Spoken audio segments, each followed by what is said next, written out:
En las últimas semanas se han disparado en nuestro país las denuncias por sumisión química. En el conjunto de España, en 2021, hubo un total de 3.001 solicitudes de investigación al Instituto Nacional de Toxicología y Ciencias Forenses de España de casos de agresiones sexuales y se pidió estudio de sumisión o vulnerabilidad química en 994 casos, es decir, en un 33,1% de ellos. Según un estudio elaborado por la Universidad de Málaga, el 23% de las jóvenes conoce casos de gente a la que han pinchado para cometer abusos sexuales. Tal es el riesgo que el 90% de las chicas reconocen que cuando salen de fiesta les preocupa poder sufrir un episodio de violencia sexual. Sin embargo, según ese mismo estudio, para la mayoría de los hombres esto no es una preocupación, pese a que 1 de cada 10 jóvenes cree que alguien ha vertido alguna vez en su bebida una sustancia para manipularlo. Muy buenas, bienvenidos y bienvenidas a Palenque. Ya lo han visto, hoy hablamos de sumisión química. Vamos a analizar este asunto de actualidad y lo vamos a hacer, o al menos lo vamos a intentar hacer de la forma más completa posible. Comenzamos y voy a pasar a presentar a nuestros invitados de hoy en plató. Cuento a mi izquierda con Alba Martínez Rebolledo. Ella es agente de igualdad del equipo Ágora y especialista en violencias sexuales. Bienvenida. Muchas gracias. Gracias por estar con nosotros. Y a su lado está Amparo Díaz Ramos. Ella es abogada, experta en violencia de género. Muy buenos días, Amparo. ¿Qué tal? Buenos días. Buenas, encantada de que estés con nosotros. Bienvenidas a las dos, pero no solo ellas estarán en este programa analizando este asunto tan importante que hay que poner sobre la mesa y que hay que analizar, sobre todo para concienciar a todos y todas. Tenemos a más invitados que van a participar en este programa a través de videollamada, a través de videoconferencia, y ya los están viendo en pantalla. Vamos a pasar a saludarlos. Miguel Lorente, exdelegado del Gobierno contra la Violencia de Género. Muy buenas, Miguel. Hola, ¿qué tal, Ana? Encantado de estar y compartir con todas las compañeras y compañeros. Igualmente, encantadísima de saludarte, Miguel, y de que estés con nosotros y nosotras. También contamos con la presencia de Abel Saldarriaga. Él es médico de familia, médico de emergencias del SUAP, que es el Servicio de Urgencias de Atención Primaria. Bienvenido, Abel. Muchas gracias. Buenas tardes. Buenas tardes, encantada de que estés con nosotros y nosotras, y terminamos esta ronda de presentación con Vito Gómez Vera. Ella es psicóloga del Grupo de Psicología y Género del Colegio Oficial de Psicología de Andalucía Occidental. Bienvenida, Vito. Hola, muchas gracias. Es un placer también para mí compartir con vosotros y vosotras pues este ratito de debate. Igualmente, encantadísima de teneros a todas y a todos, y también, y muy importante, y por supuesto va nuestro agradecimiento por delante. Vamos a tener a lo largo del programa, no sé exactamente cuándo, pero en algún momento, el testimonio de una chica que precisamente este verano ha sido víctima de un pinchazo mientras disfrutaba pues, de un concierto, así que escucharemos su testimonio, que es muy importante, dentro de unos minutos. Así que bueno, vamos a comenzar con este programa que, como decimos, dedicamos a la sumisión química, y me vais a permitir que empiece con nuestro doctor, con el doctor Abel Saldarriaga, porque, bueno, Abel, es una terminología, un término, sumisión química, que venimos utilizando desde hace bastante tiempo. Lo estamos escuchando un día sí y otro también en los medios de comunicación, pero hay gente que desconoce en qué consiste. ¿Qué es la sumisión química, Abel? Sí, efectivamente, aunque en los medios de comunicación se conoce coloquialmente como pinchazo, las últimas semanas estamos viendo que se están produciendo agresión a mujeres mediante objetos punzantes, ¿no?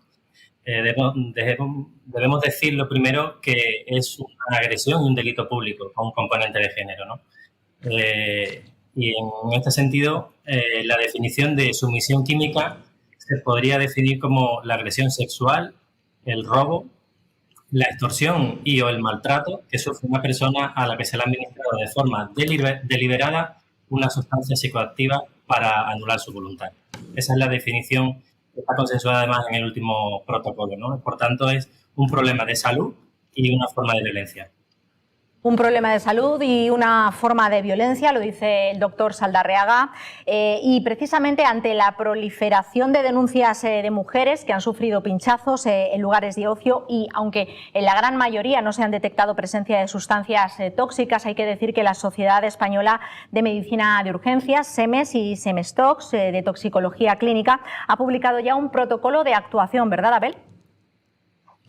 Efectivamente, dada la repercusión, la importancia y sobre todo porque asistimos en los últimos años a un ritmo muy acelerado en todos los sentidos de la sociedad, ¿no?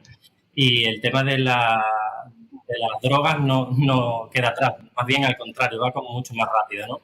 ¿Por qué digo esto? Porque la mayoría de las sustancias que se utilizan psicoactivas no tienen antídotos. Entonces, nosotros como profesionales de las emergencias sanitarias muy pocas veces podemos utilizar un antídoto que sea o una sustancia que tenga antídoto, dicho de otra forma, ¿no? Entonces, nosotros lo que tenemos que valorar inicialmente, aparte del contexto y todo lo que vamos a comentar a lo largo del debate, es que haya repercusión grave para la salud de esa persona, ¿no?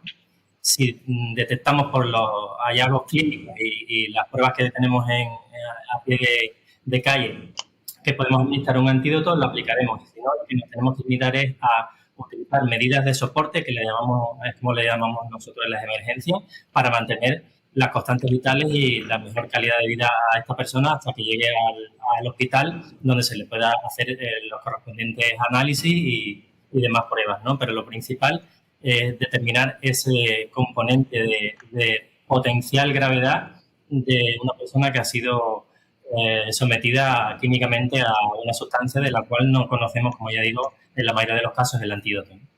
Abel, aprovechando que estamos hablando de este protocolo de actuación y antes de pasar a otros asuntos o abrir otros melones relacionados con este tema de la sumisión química, me gustaría que nos contaras qué tipos de sumisión química existen, los indicadores de sospecha, los tipos de sustancias más comunes que se utilizan y también, y sobre todo, y muy importante, cómo actuar en el caso de que creamos que hemos sido víctimas de sumisión química.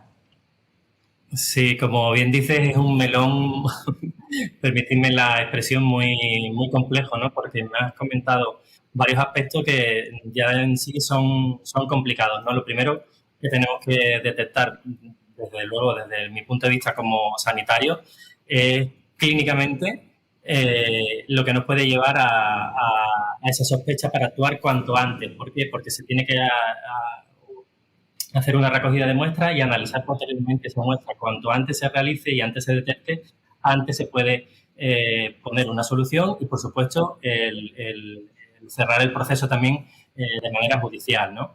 Por supuesto, es muy importante escuchar a la víctima, no solamente los rasgos clínicos, sino lo que nos cuenta, ¿no? Hay que escuchar, tener una escucha activa de todo lo que nos dice esta persona, ¿no? Con mucho respeto, darle el confort. Es más, se recomienda, en este protocolo viene recogido, que la persona que atiende a una persona víctima sea del mismo sexo para facilitar ese ambiente de confianza y de seguridad dentro del momento tan dramático por el que ha pasado, ¿no? Las palabras de la persona que nos contacta de manera directa o indirectamente, porque hemos sido alertados a través de la población, de la Fuerza de Cuerpo de Seguridad del Estado, es que la víctima, por ejemplo, no recuerda que haber sido víctima de una agresión sexual, pero sí tiene la sensación de haber mantenido relaciones sexuales. Eso es muy importante, ¿no? Por ejemplo, ¿no? Cuando se habla de agresión sexual, ¿no? O que ha tenido la sensación de que ha sucedido algo, pero no lo puede definir, o que aparece desnudo, o que está en su domicilio con la puerta abierta y le faltan enseres personales, o que la ropa está desarreglada, o que ha encontrado manchas en su cuerpo, o tiene hematomas, ¿no? Todos estos son indicadores, además de agresión sexual, ¿no? Palabras que se recogen en el protocolo son expresiones de las víctimas, ¿no? De no recuerdo nada de lo que pasó, siento que me dieron algo. Esto para nosotros es muy importante. Tenemos, como comento, tener una escucha muy activa a las palabras, la primera toma de contacto que tenemos con la persona, ¿no? Siento que algo me pasó, o estaba tomando y me empecé a sentir más mareado de lo habitual. Por supuesto, no solamente las palabras. Hay personas que no están conscientes, sino que tienen un bajo nivel de conciencia o aparecen con agitación, con delirio. Las constantes vitales que nosotros determinamos como la frecuencia cardíaca. Inicialmente, aparte de escuchar a la persona, trabajamos en un equipo y utilizamos varios métodos que son muy rápidos. Monitorizamos con el electrocardiograma, que nos va a dar mucha información, tensión, temperatura, la glucemia, la saturación, que es cómo está el oxígeno en sangre, que nos puede indicar qué tipo de psicótropo puede ser. Las pupilas nos dan mucha pista. Entonces, todo esto en conjunto nos sirve para empezar a trabajar y enfocarnos y no demorar la asistencia y el proceso, ¿no? Amparo, lo estamos escuchando, Abel, el doctor lo ha explicado pues, perfectamente. El pinchazo vulnera en nuestra propia integridad, más allá de la sustancia que nos puedan inyectar o de dónde provenga esa aguja, ¿no? Por supuesto, el pinchazo en sí mismo, aunque no tuviera nada más, que no tuviera ninguna droga para intentar anular la voluntad, ya en sí mismo es una agresión muy fuerte. Una agresión con un componente además de género, porque la están sufriendo mujeres jóvenes y están viendo vulnerada su derecho, por un lado a la integridad física, pero por otro lado a la seguridad y a la libertad, algo que es muy importante. Y con el temor además de que si en un momento dado encima tienen una pérdida de memoria, existe una sospecha de que han sufrido una agresión sexual o un abuso sexual. Por tanto, estamos hablando de algo muy grave, estamos hablando de delitos, no estamos hablando de bromas. Es importante que sepan las personas que están haciendo esto, los hombres que están haciendo esto, que está perseguido, que lo vamos a perseguir y que muy probablemente van a tener penas, incluso algunas penas de cárcel, que tienen que ser conscientes de eso.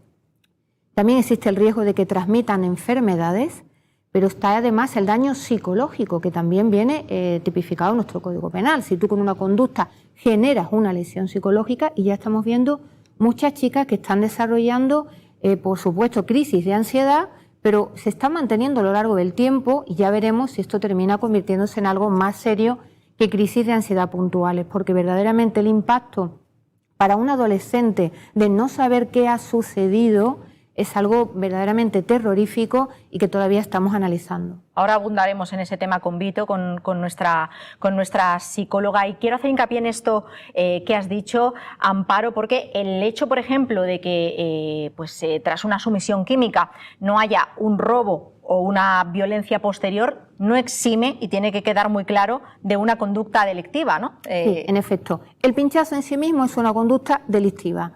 La sumisión química que se está desarrollando a través de echarle drogas en la bebida también en sí mismo es un delito, con independencia de que luego se cometa otro delito, que puede ser la agresión sexual o puede ser el robo o cualquier otro tipo de delito, una grabación ilegal, lo que sea. Ya en sí mismo esa conducta es delictiva, no es una gracia.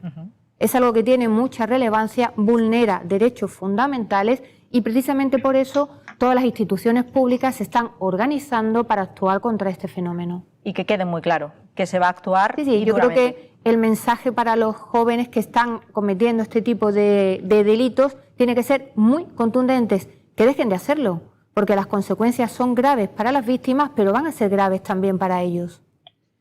Pues hablando de las consecuencias psicológicas que para las víctimas suponen ser víctimas, valga la redundancia, de sumisión química, Vito, nuestra psicóloga especializada en psicología y género, yo te quiero preguntar precisamente, pues ¿qué consecuencias a nivel psicológico tiene ser víctima ya no de un pinchazo, sino de la sumisión química? Bueno, el hecho de ser víctima de una agresión sexual, desde mi punto de vista, yo creo que son de los sucesos que más daño ocasiona, ¿no?, en las mujeres. Desde el punto de... Quería hacer un poco de hincapié a lo que decía antes la compañera Amparo, ¿no? De esa ansiedad de mujeres que han vivido, que han tenido que pasar por situaciones de la agresión sexual.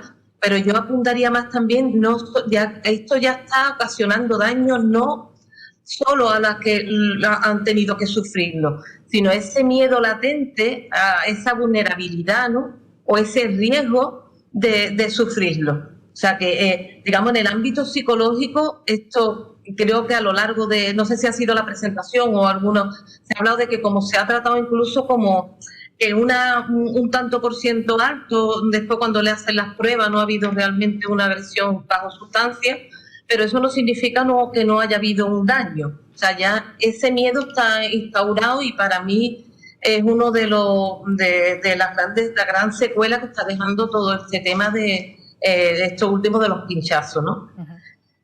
El abordaje psicológico, desde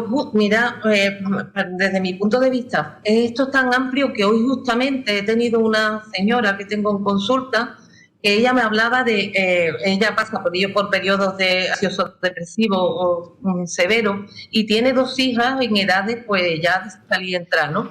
Y precisamente sin buscar este tema, cómo salió, como ella se agudizar estos y cómo intenta, que las mismas sean lo menos posible, limitándole los movimientos, y para mí eso es una secuela directa a todo esto de lo que estamos tratando, ¿no?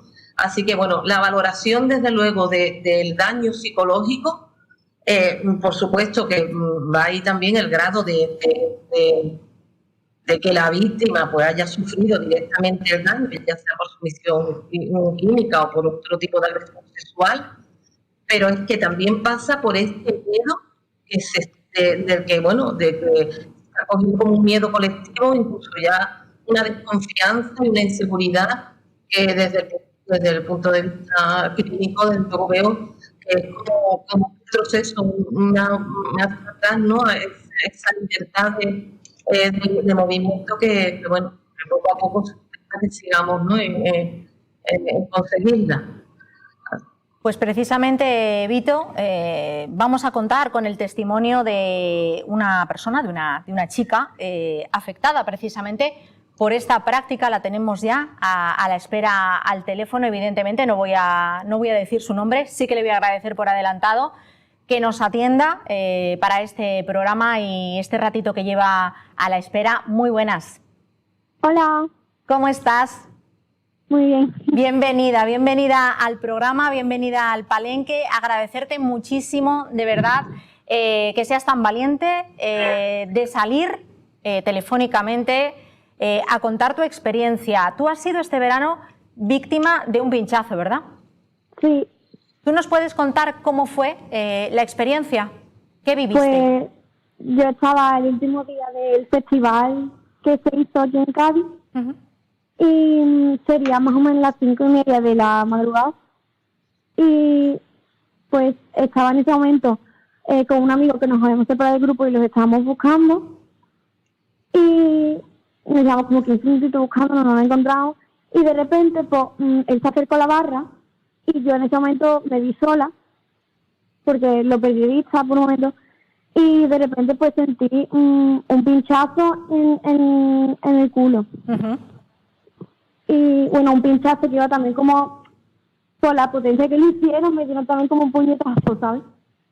Y pues me asusté, dije, vale, me han pinchado. Entonces lo que hice fue decirle a la gente que tenía a mi alrededor, porque a mí me viene una chica que me dice, me han pinchado, le ayudo, ¿no? Claro.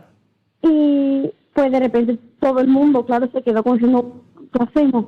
Y al minuto me sentí como súper débil de repente, como que las piernas me hormigueaban y me empezaba como a pesar las articulaciones. La verdad es que era una sensación bastante desagradable. Me lo imagino. ¿Acudiste a un centro de salud, a un hospital? Mira, es que te explico, eso... me llevaron para lo que es la urgencia del sitio. Uh-huh. Y yo ahí estaba sin inconsciente. Y pues yo no podía hablar mucho, pero dije, me han pinchado. ¿Qué pasa? Que me miraron un poquito así por encima, no me miraron ni el culo, ni la pierna, ni nada. Y me dijeron, no, eso es que te estaba dando un ataque de ansiedad del susto. Pensaban que era un ataque de ansiedad. Sí, me empezaron a decir que no, que a mí no me habían pinchado, que eso es del susto, y yo diciendo que no, que sí que me habían pinchado, que lo habían notado. Y y lo que me dieron fue una pastilla, que lo que me hizo es que me drogó aún más. O sea, me quedé inconsciente totalmente ya. Y los minutos posteriores, quiero decir, en ese momento tú te encontrabas mal, tenías pues un cuadro de hormigueo, mal cuerpo. ¿Cómo fueron los minutos posteriores? Es decir, ¿cuánto tardaste en recuperarte? Pues yo es que llegó un punto en el que la mandíbula me chocaba, los ojos se me ponían en blanco para atrás, pero yo lo recuerdo y la verdad es que fue una situación yo estaba muy angustiada y tenía mucha impotencia de decir que me han pinchado, que no es que me esté dando un ataque de ansiedad. Entonces, pues, como me dieron esa pastilla relajante, ya eso pues me dormió totalmente y vinieron mi hermano a recogerme con los padres de una amiga y pues me llevaron al hospital y ahí como seguía inconsciente ya me pude despertar un poco y dije que me habían pinchado, fue como a las 3-4 horas de que me pincharon. De esto ya... Sí, continúa, perdona. Y pues ya me dijeron que no, que eso era un ataque de ansiedad y que me empezaron a decir un montón de preguntas de que, bueno, después por la tarde ya me dijeron que sí me habían pinchado, pero por la mañana me dijeron que no, que eso era un ataque de ansiedad, que tenía síntomas de droga, que segura que se había consumido alguna droga. Y dije, no, vamos a ver, que estoy diciendo que me han pinchado, por eso tengo síntomas de droga, ¿sabes? Claro. Y ya pues me llevaron a mi casa y me miré yo el culo bien y tenía marca de pinchazo, lo tenía hinchado y vamos, que me habían pinchado. Claramente. Y ya, claro, y ya pues por la tarde, pues mi madre dijo, vamos a ir al hospital, vamos a ir a reclamar de que no te han querido ver bien por la mañana, te han querido quitar del medio. Y también en lo que es la urgencia del festival. Y pues ya está. Fuimos, me dijeron que sí, que me habían pinchado, pero me hicieron una analítica y resulta que la sustancia ya se había disuelto. Entonces, pues ya fuimos a la policía y denunciamos el hecho.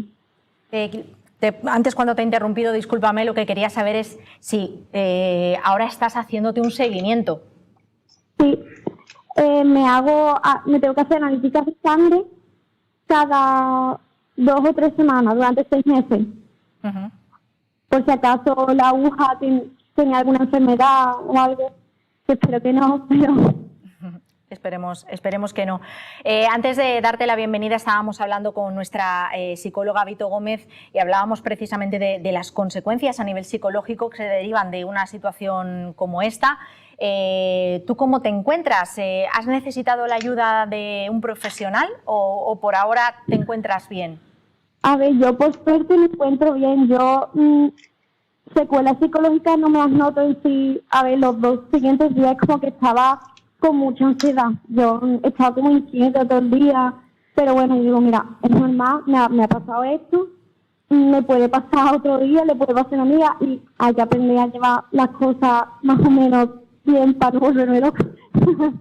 Desde luego. Entonces, pues bien, la verdad, hoy en día, por ejemplo, fui a una discoteca y la verdad es que estuve un poco asustada y al final me fui, pero supongo que es normal que me pase eso.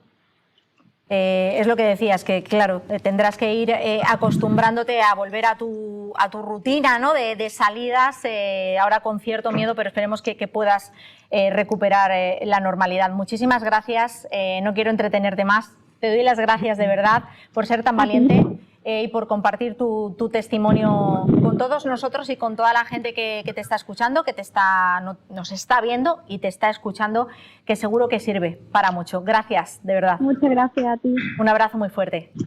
Adiós. Adiós. Bueno, pues de verdad que agradezco muchísimo a esta chica que haya entrado y que nos haya contado su historia. Y a colación de lo que ha comentado, quiero preguntarle a Miguel Lorente una cosa, y es si crees que la sumisión está infraestimada. Bueno, le hemos escuchado decir que se encontraba mal, que la habían pinchado y que le decían que lo que estaba era nerviosa. Y te pregunto esto, Miguel, porque hay un porcentaje que se maneja de más de un 35% de agresiones sexuales en países desarrollados a mujeres asociadas al uso de sustancias, especialmente el alcohol, que no tiene que ser solamente el pinchazo por sumisión química. Y el problema en muchos casos es que saben lo que les ha pasado, no saben lo que les ha pasado cuando se despiertan y no denuncian. Miguel, ¿está infraestimada la sumisión? Sí, completamente. Las palabras de la compañera que nos ha contado su experiencia, a la cual le mando un abrazo y todo mi apoyo, reflejan esa esa manera de interpretar la realidad y, por lo tanto, la infraestimación de lo que forma parte de ella. Y ocurre porque la realidad está determinada por el machismo, por la cultura androcéntrica que viene a normalizar determinadas pautas y que tiende a poner la responsabilidad de lo sucedido en las propias víctimas, ¿no? Cuando en la sociedad actual todavía se oye esas frases que dicen que estos no son sitios para una mujer o estas no son horas para una mujer, ya están vetando a las mujeres y están responsabilizándolas de cualquier consecuencia que se pueda producir a partir de ese momento en el que cruzan los límites, ¿no? A la hora de interpretar lo que ha sucedido, lo hacen desde los estereotipos que dan sentido a las consecuencias que ocurren dentro de la cultura machista. Y, por ejemplo, esa infraestimación se debe básicamente, primero, al no reconocer la sumisión química directa, es decir, a través de la administración de sustancias, como bien ha dicho Abel, bien en la bebida o bien por pinchazos, o a través de la forma indirecta, es decir, de aprovecharse el ocio, del estado de ocio, del consumo de bebidas o de cualquier otra sustancia que pueda realizar de manera libre una chica o una mujer, aprovecharse de esas circunstancias para llevar a cabo la agresión sexual. Si tuviéramos en mente que eso es parte de la normalidad y que, de hecho, según el último informe del Consejo General del Poder Judicial sobre agresiones sexuales, que fue publicado en noviembre de 2021, realizado sobre las sentencias emitidas por el Tribunal Supremo en el año 2020, donde se refleja que el grupo mayoritario de personas que llevan a cabo la agresión sexual son los amigos y conocidos de la víctima. Es decir, el 42,8% de las agresiones sexuales son cometidas por personas de su entorno, con las que están compartiendo esos momentos de ocio o cualquier otra situación. Por lo tanto, todos esos elementos estereotipados, cuando nos encontramos ante un caso, en lugar de interpretar la realidad tal como viene definida, es decir, con una frecuencia alta del uso de la violencia sexual contra las mujeres, bien a través de la sumisión química o de cualquier otra forma, pues lo que hacemos es interpretarla sobre los estereotipos y, por lo tanto, damos un significado diferente a esa violencia sexual que luego se traduce, como muy bien nos puede contar mi querida Amparo, en consecuencias judiciales, puesto que vemos que el porcentaje de condenas en violencia sexual está alrededor del 15 o el 20% y se denuncia solo un 15 o un 20%. Luego, lo que caracteriza a la violencia sexual hoy por hoy en cualquier lugar del planeta es la impunidad, es decir, la falta de consecuencias ante quienes llevan a cabo este tipo de conductas. Y todo eso refleja esa posición de partida, esa infravaloración que comentábamos como elemento esencial a la hora de juzgar y de actuar sobre la realidad. Como decíamos y como venimos diciendo desde que empezara el programa, es importantísimo, lo hacemos hoy en Palenque y seguiremos haciéndolo en diferentes espacios de esta casa en este arranque de nueva temporada, darle difusión a este tipo de hechos, concienciar de que la sumisión está ahí, de que es algo que existe desde hace ya bastante tiempo y que además va asociada a delitos que tienen agravantes. Y yo quiero preguntarte, Alba, pues bueno, ¿cómo trabajáis vosotros desde el equipo Ágora en este sentido? A ver, nosotras sobre todo lo que trabajamos es la prevención y creo que eso es una parte fundamental. Aquí hemos estado hablando mucho de qué pasa cuando ya ha ocurrido. Exacto. Pero lo que tenemos que ver es qué hacemos como sociedad para que este tipo de circunstancias ocurran cada vez menos, ¿no? Entonces tenemos que trabajar tanto en la atención, la detección y tenemos que trabajar la prevención. Y cuando estamos hablando de estos temas, ¿no? Hemos hablado de la sumisión química, que sería una manera, un método para intentar cometer una agresión sexual. Yo creo que es muy importante que veamos también que las violencias sexuales, y lo digo en plural con todas las de la ley, ¿no? Porque son muchos tipos de violencia, ¿no? Y parece que estamos poniendo mucho el foco, sobre todo con esta noticia, ¿no? De las inyecciones, en las agresiones sexuales que ocurren en espacios de ocio nocturno. Tenemos un imaginario social que cuando pensamos en violación nos lleva a un ser monstruoso encapuchado en una furgoneta, esperando en un callejón oscuro, y una chica solitaria a las 5 de la mañana se encuentra, forcejea y la acaba violando. La realidad, como bien ha dicho el compañero Miguel Lorente, ¿no? Es que la mayoría de las agresiones sexuales no ocurren en un espacio nocturno, no ocurre en un espacio callejero, no ocurre en un espacio solitario y no ocurre por parte de un desconocido. Entonces, la violencia sexual son muchísimas cosas. Tenemos que hablar, tenemos que hablar de qué pasa con las violencias sexuales que son por parte de personas conocidas de la víctima, sus vecinos, sus amistades, sus familiares, qué pasa con la pornografía infantil, qué pasa con el acoso sexual en cualquier espacio, qué pasa con el acoso sexual laboral. Es decir, las violencias sexuales son muchas. Lo que pasa que, creo que ha ocurrido todo esto con las inyecciones porque da con el tipo de imaginario social, de terror social y que además ahonda en la idea de ten cuidadito con lo que haces, que son muchas de las, además esa perspectiva, ¿no? Como hemos comentado también, ¿no? De que las mujeres somos quienes tenemos que protegernos de las violencias en lugar de señalar a quienes las cometen. Entonces, nosotras tenemos todo el derecho del mundo a ocupar los espacios, las calles, las noches, las discotecas, los festivales y los conciertos, ¿no?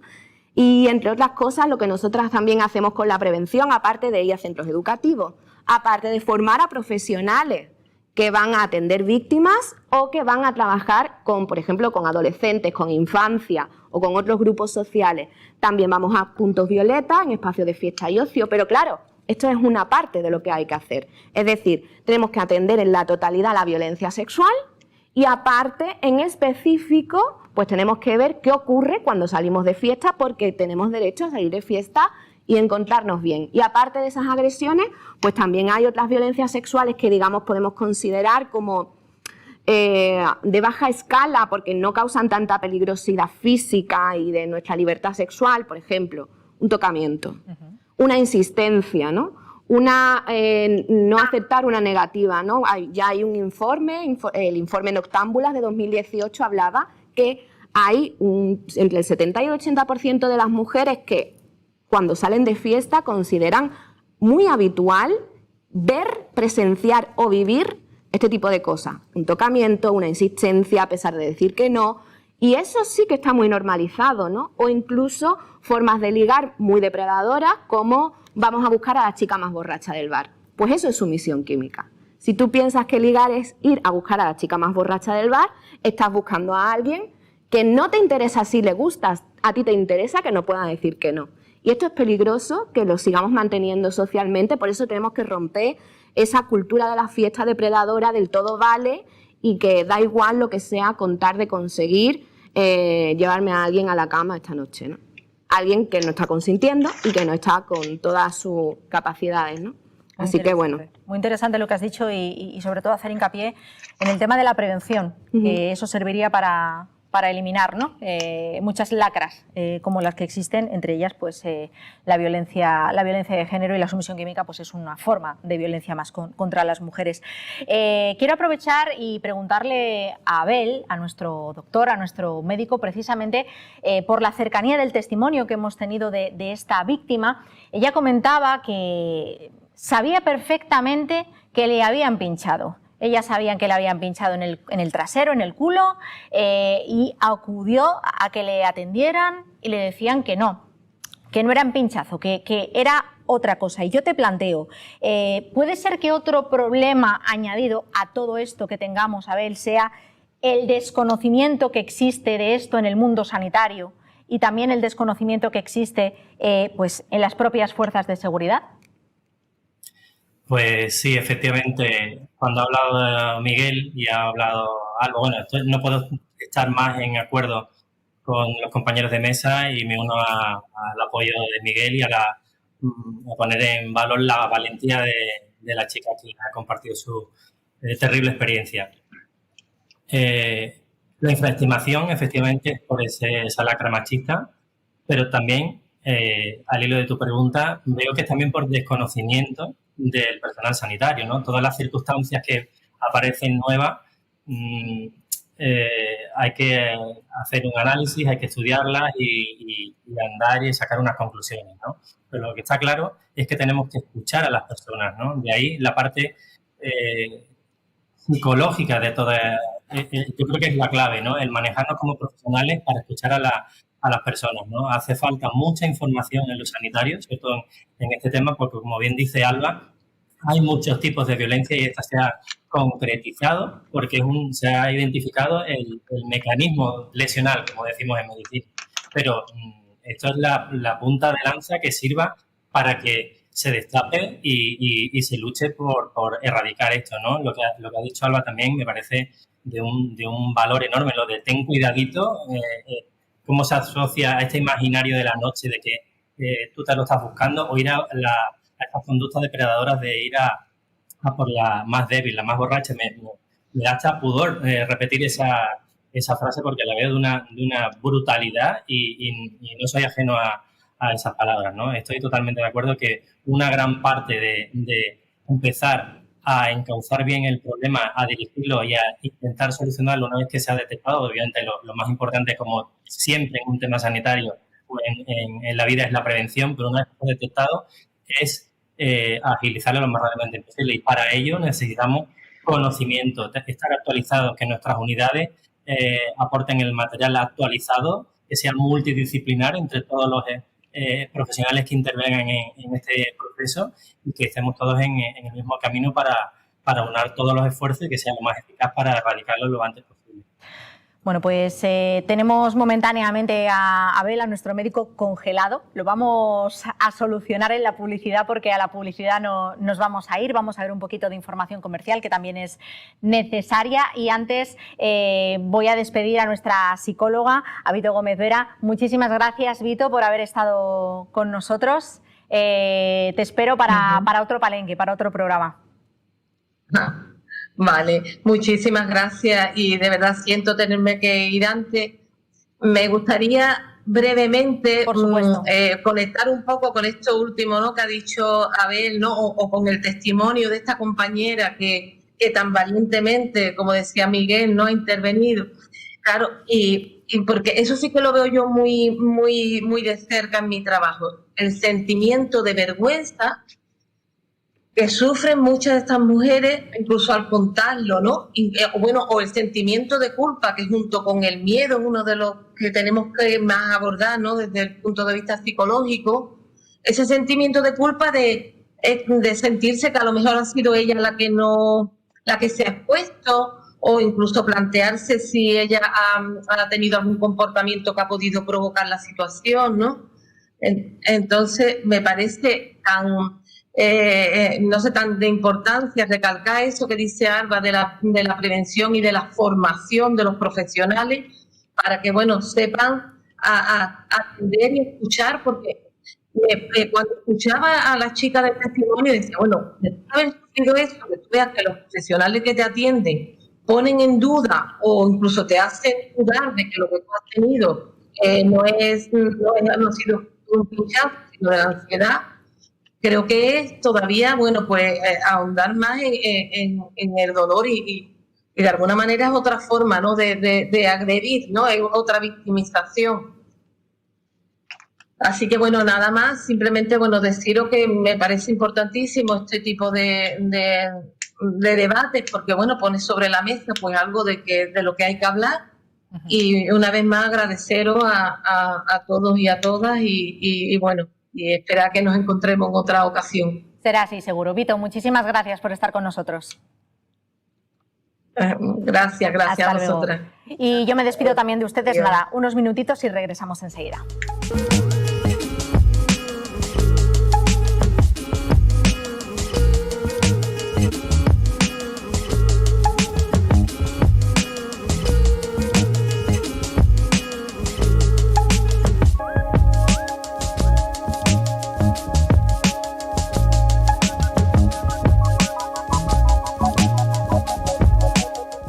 Saludos de nuevo y bienvenidos y bienvenidas a los y las que se incorporan en estos momentos a este palenque, en esta nueva temporada que estrena la Radio Televisión Municipal, Onda Cádiz. Estamos hablando hoy de sumisión química, es un programa muy interesante. Yo quiero seguir abordando o abriendo melones, abriendo temas, poniendo temas sobre la mesa, pero me gustaría retomar pues esas declaraciones que hemos tenido en esta primera parte del programa de una chica, una víctima por sumisión química a través de pinchazo, que ha estado con nosotros a través del teléfono, en la que nos contaba muchas cosas, entre ellas, y algo que nos ha llamado a todos y a todas la atención, el tema de que ella dijera que le habían pinchado y los facultativos, los médicos que le atendieron, pues que consideraran que se trataba de un ataque de ansiedad.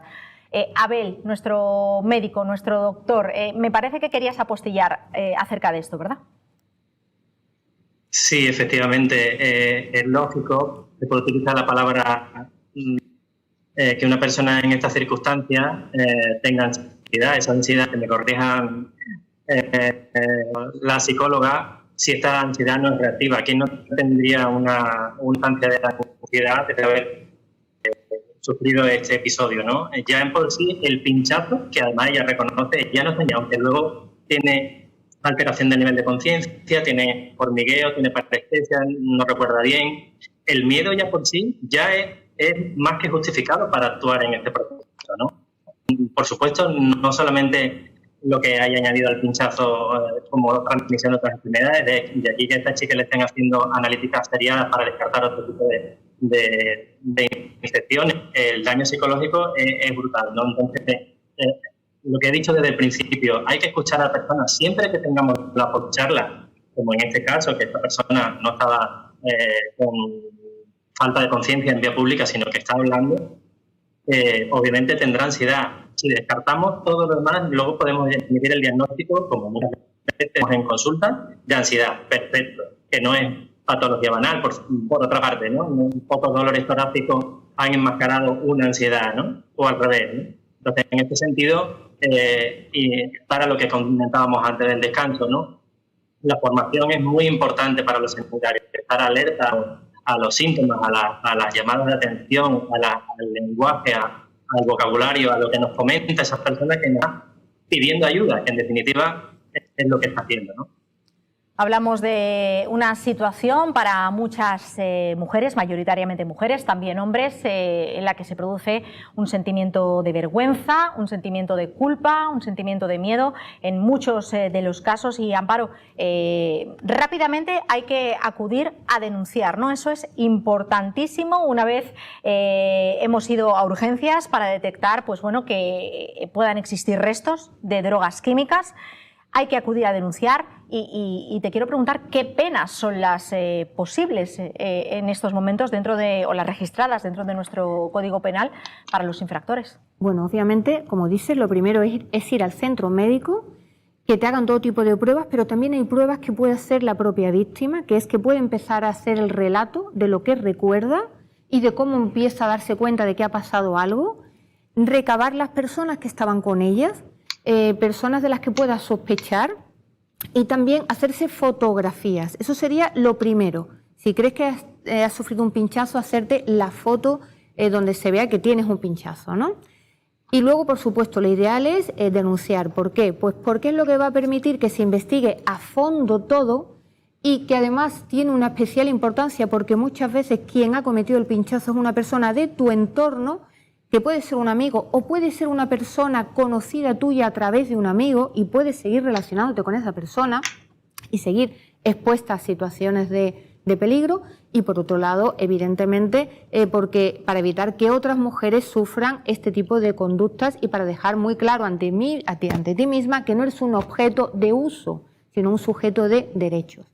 ¿Qué penas les pueden caer? Bueno, pues si lo que has sufrido es un pinchazo, pero no ha habido nada más, es decir, no ha habido un aprovechamiento sexual ni se te ha infectado una enfermedad, se estaría cometiendo un delito de lesiones.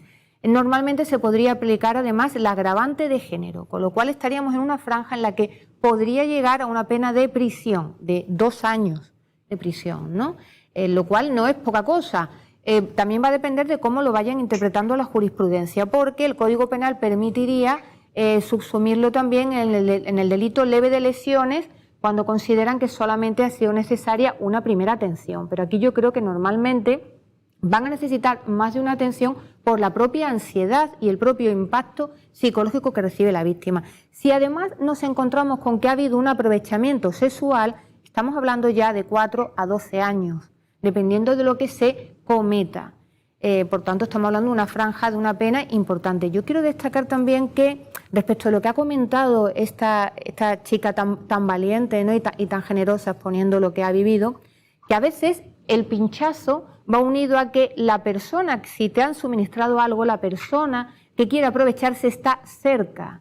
Y a veces incluso se postula como persona que te va a ayudar y que te va a acompañar. Hay que tener muchísimo cuidado. En esos momentos, meterte en el coche con tus amigas, llamar a tus padres, llamar a familiares, llamar a personas que sean los que te trasladen, que no sea una persona conocida, un hombre, el que lo haga, porque si hay un pinchazo con intención de abusar sexualmente, la persona está pendiente para poder estar contigo en el momento en el que tú empiezas a tener la debilidad. Por otro lado, intentar controlar la ansiedad cuando te atienden los médicos y pedir que no te den nada para la ansiedad en ese momento, si eres capaz de aguantarlo, sino que te hagan rápidamente las pruebas, porque si no se van a impugnar todas las analíticas que se te hagan diciendo que es por culpa de que los médicos o las médicas te han dado esa medicación, y dejar muy claro qué es lo que tú has consumido antes, intentar recordarlo, porque muchas veces también se aprovecha una vulnerabilidad química previa, porque la mujer en el ejercicio de su libertad ha bebido alcohol o ha tomado alguna droga y se aprovecha para darle algo más que genere ya la quiebra en su voluntad. Entonces va a haber que analizar lo que había antes y lo que hay después, pero en cualquier caso, si hay un aprovechamiento, pues sigue siendo delito, porque te estás aprovechando de una vulnerabilidad química. Me parece muy importante hacer hincapié en este tema, Miguel, y quiero analizarlo contigo, ese porcentaje tan elevado que ya hemos puesto sobre la mesa. El 42,8% de las agresiones son cometidas por personas de nuestro entorno. Es increíble. Sí, y es un poco lo que apuntaba Alba y lo que no conocemos. Es decir, cuando analizamos, por ejemplo, lo que la sociedad piensa, recogido en varios estudios que ha hecho el CIS, el último en 2017, y lo que las víctimas expresan, por ejemplo, en la macroencuesta de 2019, vemos que hay una distancia abismal entre la realidad y lo que la sociedad piensa. Y, por ejemplo, cuando hablamos de por qué las mujeres no denuncian después de sufrir una agresión sexual en cualquier contexto, no solo la sumisión química, que no lo hacen en el 92% de los casos, pues vemos que los factores fundamentales están el miedo a no ser creída, que lo manifiestan el 36%, y la vergüenza al hacerlo, como se ha apuntado, que lo refiere el 40%. La sociedad, en cambio, piensa que sienten vergüenza y por eso no denuncian en un 22%, y el miedo como factor que limita, miedo a no ser creída como factor que limita la denuncia, solamente cree que ocurre en un 6%. Es decir, la sociedad piensa justo lo contrario que viven las mujeres que han sufrido esta violencia sexual. Por lo tanto, si no rompemos con la formación, con la información, con esa prevención a la que apuntaba Alba, esta forma de entender la realidad, estamos facilitando que se vuelva a producir, como bien apuntaba también Amparo. Porque al final, cuando tú te sientes mal en una situación de vulnerabilidad química, bien producida de manera voluntaria o en un intento de aprovecharse del consumo de sustancias que libremente ha decidido tomar la mujer, al final tú confías en un compañero, en un amigo, en un conocido, que es precisamente la persona que más riesgo tiene de llevar a cabo una violencia sexual. Por lo tanto, tenemos que romper con esos mitos y estereotipos que hay alrededor de la violencia sexual y ser conscientes de que estamos ante una realidad histórica machista que ha existido siempre y que la sumisión química, bien por el uso de sustancias en las bebidas o bien a través de pinchazos, son formas nuevas de adaptar la intención de llevar a cabo la violencia sexual, pero no es lo que ha creado la violencia sexual, y por lo tanto tenemos que ser contundentes con la causa, con ese machismo, con esos hombres, preguntarnos a nosotros los hombres por qué insistimos en este tipo de conducta, qué clase de masculinidad tenemos para entender que debemos de o podemos ejercer este tipo de conducta y luego incluso compartirlas, presumir de nuestra virilidad, de nuestra hombría, después de llevar a cabo esta violencia sexual, como vimos de manera muy directa en el caso de La Manada, pero como hemos visto en otro tipo de violaciones grupales, sin sumisión química, pero en grupo, que también es muy relevante de ese nuevo posicionamiento machista de los chicos jóvenes ante esa libertad, ante esa independencia que las mujeres muestran como consecuencia del logro de derechos, como muy bien apuntaba Amparo. Alba, ¿querías sumar, ¿no?, a este análisis? Sí, un poco, bueno, en la misma línea, ¿no? Pero lo que quería comentar es también cómo todos esos mitos que tenemos sobre la violencia sexual también implican mucho en la credibilidad de las víctimas, ¿no? Es decir, si por un lado tenemos que en la macroencuesta de violencia de género de 2019 los datos apuntan a que el 70%, estos son datos no que hayan denunciado, no los que llegan a la fiscalía, sino los datos de las mujeres a las que le pregunta, ¿ha vivido usted esta circunstancia, esta otra y esta otra? De todas ellas, el 70% dicen que eran personas conocidas. El 90% dice que no denunció. Pero ¿qué pasa cuando nos trasladamos a los datos de la fiscalía sobre delitos contra la libertad sexual? Pues que los tantos por ciento cambian. Entonces ahí vemos que baja el número de personas conocidas. ¿Qué es lo que ocurre realmente? Pues que quienes son capaces de acudir a denunciar son con mucha más probabilidad quienes la violación o la violencia sexual quien lo ha hecho es una persona desconocida. Es decir, las mismas personas que son víctimas en algún momento de alguna violencia sexual son mucho más incapaces porque ¿cómo me van a creer? ¿Cómo voy a denunciar a mi primo? ¿Cómo voy a denunciar a mi padre? ¿Cómo voy a denunciar a mi amigo de toda la vida? Ahí es donde está el problema. Y también a nivel social, cuando somos una persona que alguien tiene la confianza, nos deposita la confianza para contarnos que ha vivido una violencia sexual, esperamos que nos diga que le ha ocurrido yendo de fiesta por la noche. Pero no esperamos que nos diga mi amigo, que también es el tuyo, o mi padre, que a lo mejor es tu hermano, porque se lo estás contando, o mi padre, que es tu marido, porque se lo cuentas a tu madre, es quien me ha violado. ¿Cómo tú lo cuentas? ¿Cómo las personas lo aceptamos? Si no rompemos este mito, ¿cómo? Y claro, luego vemos por qué, por ejemplo, los sanitarios, como hemos visto, ¿no? Lo que estaba comentando la compañera que ha venido a contar, ¿no? Los sanitarios no me creían, porque hay un imaginario social genérico que compartimos todos y todas, a menos que nos pongamos a rascar un poco, ¿no? Y quienes estamos aquí, pues somos personas que nos dedicamos a esto y sabemos un poco más, ¿no? Porque nos preocupamos por estos temas, pero hay esos mitos y tenemos que ver qué hacemos con ellos, ¿no? Y por eso es muy importante trabajar con profesionales que vayan a estar atendiendo esto y, por supuesto, profesionales que vayan a trabajar en general con la ciudadanía y que se puedan encontrar con este tipo de cosas. Nos queda nada, 4 minutos de programa, incluso puede ser que menos, pero me gustaría terminar conociendo, Amparo, qué medidas existen en estos momentos para frenar esto, para frenar los casos de sumisión química. Bueno, tal y como decía Alba, la prevención es fundamental y para mí el Código Penal es la primera herramienta de prevención.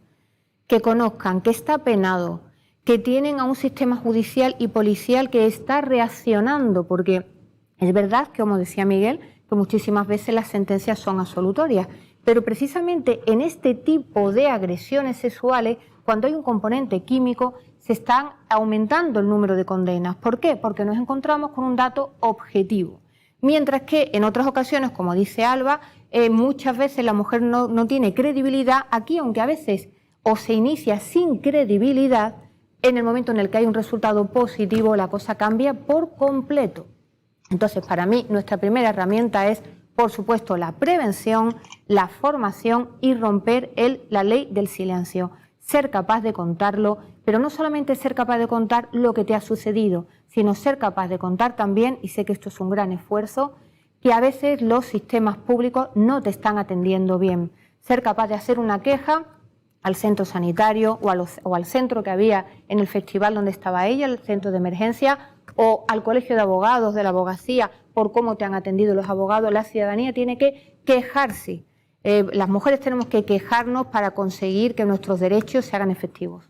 Amparo, gracias. Pues señoras, señores, hemos llegado al final de este palenque dedicado al tema de la sumisión química, un tema importantísimo y que, por supuesto, volveremos a traer en cartera pues dentro de un tiempo, porque hay otros temas también de actualidad para abordar, pero me parece capital e importantísimo volver a hablar sobre ello. Nos marchamos, no sin antes despedirme de mis invitados, a los que les agradezco tantísimo que hayan estado con nosotros en el día de hoy, analizando desde estas perspectivas tan multidisciplinares, pues un hecho, este fenómeno que, como decimos, no es nuevo, se lleva produciendo ya desde hace bastante tiempo. Voy a despedirme de Miguel Lorente. Muchísimas gracias, Miguel, por haber estado con nosotros este rato en el programa. Gracias, Ana. Encantado. Igualmente, espero verte pronto. También Abel Saldarriaga, nuestro médico, muchísimas gracias por estar con nosotros, Abel. Gracias a todos y a todas. Hasta pronto. Y a las mujeres que han estado con nosotros en este programa, Alba Martínez, gracias de verdad por estar con nosotros en este palenque. Muchas gracias y también por compartir con todas y todos los que hemos estado aquí. Creo que es muy necesario. Gracias. Desde luego que sí. Amparo Díaz, gracias de verdad por venir. Muchas gracias por tratar estos temas y es un honor compartir con estas personas. Un abrazo a todos, especialmente a Miguel. Y nada, hay que seguir. Por supuesto que sí.